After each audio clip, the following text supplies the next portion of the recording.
Un des titres donnés à l'Église est celui de l'épouse, la femme de l'agneau. Ici, nous devons nous reporter à un grand nombre de passages des Écritures, de la Genèse, de Matthieu et de Marc, des Éphésiens, de l'Apocalypse. Presque la dernière parole de l'ange à l'apôtre Jean fut « Viens, je te montrerai l'épouse, la femme de l'agneau » Apocalypse 21, 9b. Des termes presque synonymes et cependant pas tout à fait identiques en signification. Rappelons tout d'abord quelque chose du commencement de cette relation. La première parole la concernant est venue de Dieu lui-même. Il n'est pas bon que l'homme soit seul, Genèse 2, 18. L'idée de cette relation, donc, au commencement même, a été celle d'une communion et d'une compagnie. L'idée sublime de la relation entre Christ et son Église. Christ a aimé l'Église et s'est livré lui-même pour elle. Éphésiens 5, 25. Dieu, pour ainsi dire, a considéré son Fils et a dit « Il n'est pas bon qu'il soit seul ».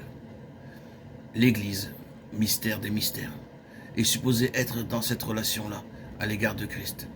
Être sa compagne, avoir communion avec lui, avoir des échanges de pensées, de cœur, pour agir ensemble. Et puis Dieu a dit, je lui ferai une aide qui lui corresponde, Genèse 2, 18. Je lui préparerai une personne qui lui sied afin qu'elle l'aide, une personne appropriée pour l'aider. Une aide qui lui corresponde. Une idée très simple. Mais reporter cela à l'Église, apporter son aide à Christ, tenir compte des besoins de Christ, des désirs de Christ, se maintenir tout entière dans sa direction. Comment puis-je aller au-devant de lui, de ses désirs et de ses besoins?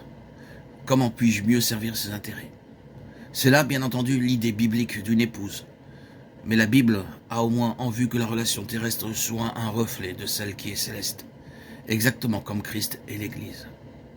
Éphésiens 5, 23, 29, 32. Le point est le suivant. Vous et moi, si nous faisons partie de l'Église, nous devons nous maintenir entièrement de son côté. Comment pouvons-nous lui plaire? Comment pouvons-nous aller au-devant de lui en ce qui nous concerne ses besoins, ses désirs et ce qui sera en faveur de ses intérêts? C'est là la toute première idée, l'idée liée à celle d'épouse, la femme de l'agneau. Avec cela, bien entendu, vient l'idée d'identité. Les deux deviendront une seule chair, Genèse 2, 24, Matthieu 19, 5, 1 Corinthiens 6, 16. Ils sont un, non plus deux à présent, mais un, une seule chair. Souvenez-vous d'Éphésiens 5 à cet égard. En outre, l'idée de relation et son accroissement, soyez féconds, multipliez, Genèse 1, 28. Il verra une postérité à cause du travail de son âme. Il rassasiera ses regards, Ésaïe 53, 10, 11. Comment?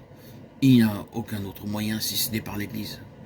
Notons ceci, le travail de son âme doit être satisfait par le fait que l'Église amène à l'existence de nouveaux bébés. Cela place l'évangélisation sous une lumière nouvelle, n'est-ce pas? C'est pour lui.